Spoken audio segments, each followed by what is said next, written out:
Quthbullapur circle పరిధిలోని Subhash Nagar division Suraram ఓం జెండా వద్ద డబుల్ రిజిస్ట్రేషన్ ఫ్లాట్లో అక్రమంగా ఇళ్లు నిర్మిస్తున్నారని మొదటి యజమాని ఫిర్యాదు మేరకు ఇళ్లను కూల్చివేసి సంబంధిత ఓనర్స్కు ఫ్లాట్ను అప్పగించాలని కోర్టు జీహెచ్ఎంసీకి సూచించింది.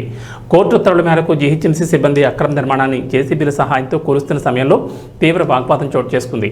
పోలీసుల ప్రొటెక్షన్ సహాయంతో అక్రమ నిర్మాణాన్ని అధికారులు నేలకూల్చారు.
డిమాలిషన్ పెట్టాము కాబట్టి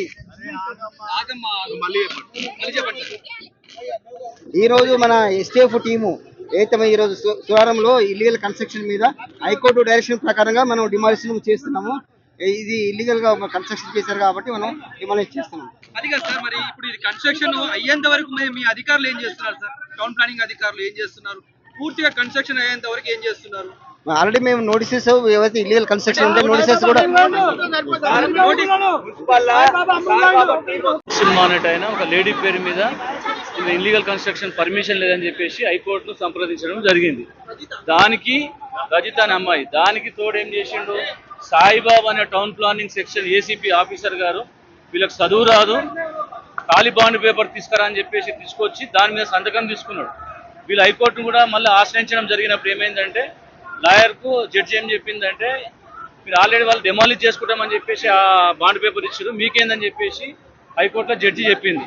కాబట్టి దానికి ప్రైవేట్గా కూడా సెటిల్మెంట్ ఆల్రెడీ ప్యాటర్న్ నర్సింగ్ అన్నట్టు ఆయన ఒక ల్యాండ్ గ్రాబర్ ఆయన 5-6 పార్కులో కూడా ఆయన ఇల్లు ఉన్నాయి.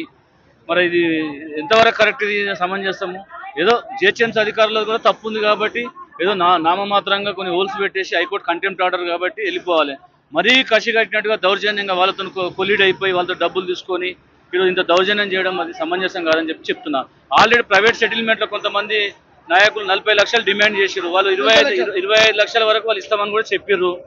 దానికి కూడా కాంప్రమైజ్ కాలే.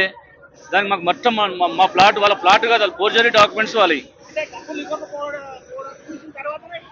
డబ్బులు ఇవ్వకపోతే టైం ఇచ్చిరు. గతంలో జిహెచ్ఎంసీ అధికారులు మీరు మాట్లాడుకోండి అని చెప్పేసి కూడా ఒక 1-2 months టైం ఇచ్చారు. వీళ్ళు మాట్లాడితే వీళ్ళు 25 లక్షలు డబ్బులు ఇస్తామని చెప్పారు.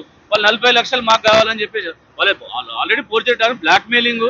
ఇది ఎంతవరకు కరెక్ట్? మరి జిహెచ్ఎంసీ అధికారి సాయిబాబా మీద కూడా యాక్షన్ తీసుకోవాల్సిందిగా చెప్తారు.